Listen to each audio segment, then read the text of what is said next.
La stérilité chez les hommes, parlons-en aujourd'hui, un sujet tabou et pourtant quand on parle de stérilité, on ne voit que la femme. L'homme aussi, Abraham, le père de la foi, était un homme stérile.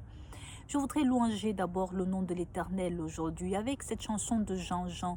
Yeshua, le commencement et la fin. D'âge en âge, tu es le même.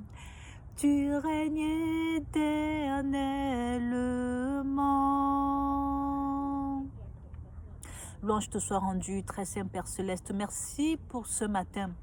Merci pour ton armée qui campe tout autour de nous. Saint-Esprit, je t'implore, inonde cette page. Souviens-toi de chacune des personnes qui est connectée aujourd'hui. Même celles dont la foi est morte, viens réveiller leur foi. Viens enseigner ton peuple, très saint Père, à reconnaître ta présence et que ton nom soit célébré au milieu de nous. Au nom de Yeshua, le Messie, le Nazoréen. Amen, amen, amen, amen, amen, amen, amen. Jésus-Christ revient bientôt. Ce n'est pas un slogan comme ceux du monde qui vous incite à consommer ou à acheter tout et n'importe quoi. Non, c'est la vérité. Quelle que soit la terre où vous vous retrouvez aujourd'hui, il peut vous appeler comme il a appelé Abraham. Celui dont je parle ce matin et que je considère pas seulement comme étant le père de la foi, mais comme celui qui était véritablement un homme stérile. C'est l'Éternel qui fait le premier pas vers Abraham. Parce qu'Abraham ne connaissait pas l'Éternel. Abraham était comme son père, un païen. Son père se tournait vers des dieux étrangers, Terach, comme il est écrit dans le livre de Yehoshua au chapitre 24, Josué en français, chapitre 24, qui nous rappelle dans un ainsi parler de l'Éternel de Yehoshua, qui vient nous rappeler que vos pères, Terach, le père d'Abraham, se tournait vers des Elohim étrangers, vers des dieux étrangers. Donc, Abraham, jusque-là, ne connaissait que des dieux étrangers. L'Éternel fait le premier pas vers lui. Pourquoi?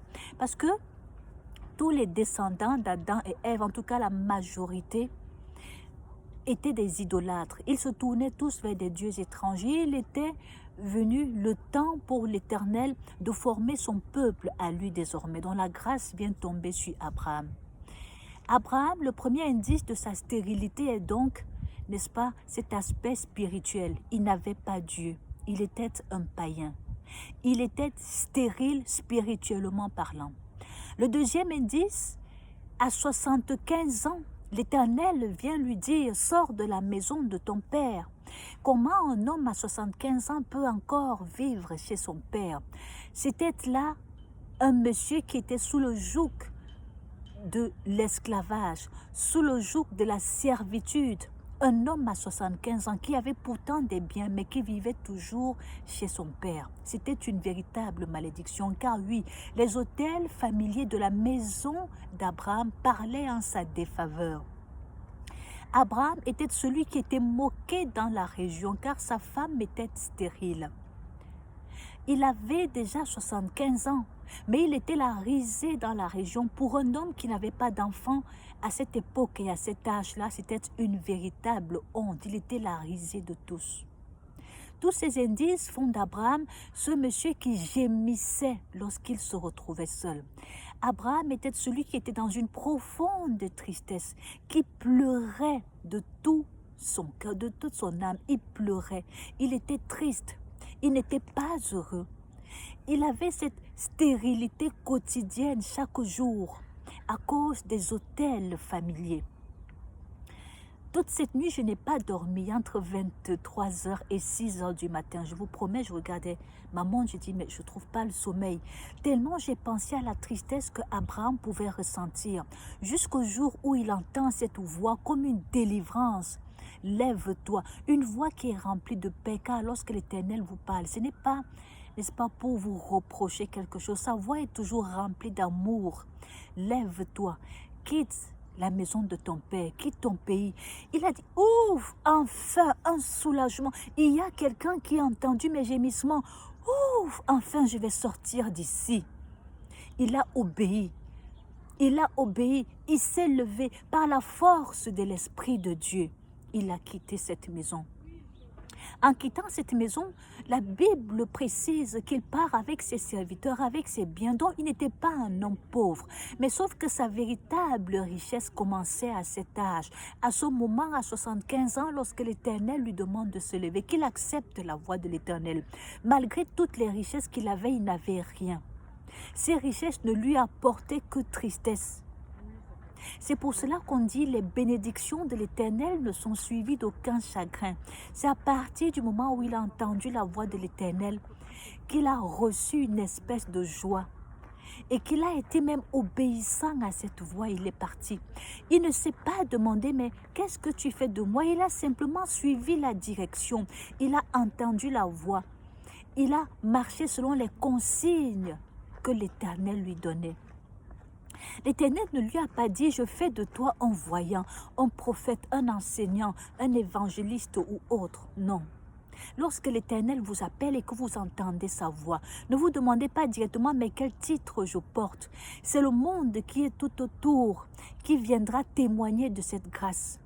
Et c'est l'Éternel qui, à un moment, même par quelqu'un qui est autour de vous, dira ce que vous êtes.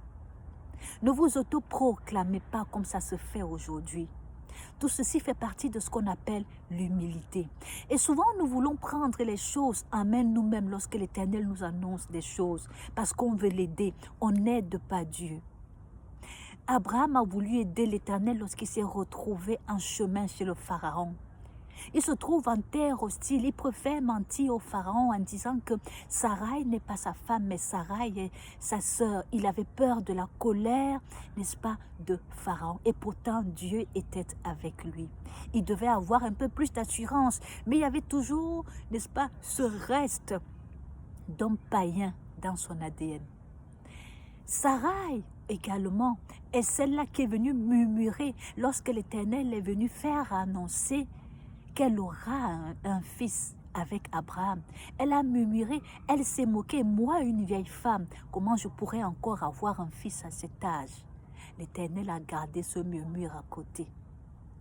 Elle aussi est celle qui a voulu dévancer la volonté de l'Éternel. Elle a voulu aider l'Éternel en donnant à Abraham sa servante comme maîtresse au point d'avoir un enfant au nom de Ismaël qui n'était pas dans le plan de Dieu. Souvent, lorsque nous voulons aider Dieu, nous tombons dans une malédiction. Il y a toujours des effets secondaires. L'effet secondaire ici, c'était Ismaël. Au point que l'Éternel est venu entendre les cris, les pleurs, la tristesse de Agar, sa servante qui a eu un enfant avec son mari Abraham et qui était pourtant ce qu'on peut appeler aujourd'hui une tisa. L'Éternel est venu visiter une tisa. Il a béni même Ismaël en lui donnant une nation. Il a été visité par un ange. Pourquoi? Parce que l'Éternel s'est souvenu des murmures de Sarai. Il s'est souvenu, n'est-ce pas, de la désobéissance de Sarai ainsi que de Abraham qui a ignoré la voix de l'Éternel au profit de celle de sa femme pour aller avec Agar, la servante. Lorsque vous désobéissez à l'Éternel, il y a toujours, n'est-ce pas, le match retour. Il vaut mieux attendre le temps de l'Éternel, quel que soit. Le timing céleste n'est pas notre timing. Nous courons après lorsque nous voyons l'âge. Je n'ai pas encore l'enfant, comment je vais faire? On m'avait dit que cette femme serait ma femme, mais voilà, je n'ai toujours pas d'enfant. Vous vous levez, vous allez faire un enfant dehors. Même si vous n'avez pas d'enfant, ce n'est pas un ticket pour entrer au ciel. Le temps de Dieu est le meilleur. Et Abraham, qui a donc porté, n'est-ce pas, cette grâce, qui a porté la foi, qui est devenu le père de la foi, est non seulement béni à partir de l'âge de 75 ans, mais il est également celui, n'est-ce pas, qui sera appelé le saint d'Abraham lorsque tous les chrétiens quitteront le monde.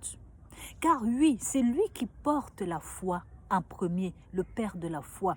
Et parce que nous servons un Dieu de l'ordre et non un Dieu du désordre, c'est Abraham qui nous portera également dans son sein. C'est pour ça qu'on parle du sein d'Abraham lorsque les chrétiens quittent le monde. Jésus-Christ vient parler du sein d'Abraham. Alléluia. Donc, la leçon à retenir aujourd'hui, quelles que soient les richesses que vous avez, si vous n'avez pas encore entendu cette voix, si vous n'êtes pas encore obéissant à la voix de l'Éternel, vous croyez être riche, mais en fait, vous n'avez rien.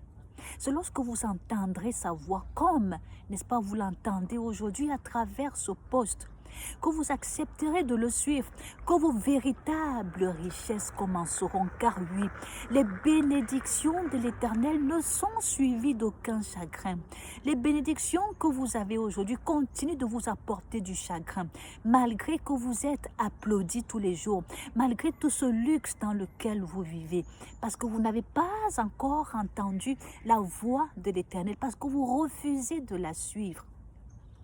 Cette voix qui a apporté les véritables richesses à Abraham, qui est resté stérile jusqu'à 75 ans. Mais est-ce que son âge était un défaut devant la face de Dieu? Non, c'est Dieu qui donne tout et en son temps. Soyez bénis, soyez fortifiés aujourd'hui. Et souvenez-vous que quand on parle de stérilité, dans ce livre de Genèse, il ne s'agit pas que de Sarai parce qu'elle n'enfantait pas. Elle a enfanté bien plus tard. Mais la stérilité, c'est aussi à travers la vie d'un homme. Car il y a des bénédictions qui n'apportent pas de bonheur. Il y a des bénédictions qui ne viennent pas de l'Éternel. Si vous n'êtes pas en Christ, vous êtes un homme stérile. Allez, soyez fortifiés pour toute cette semaine et que le Seigneur vous apporte davantage de bénédictions. Vous qui êtes déjà en Christ, vous qui êtes déjà descendants d'Abraham. Allez, shalom, shalom.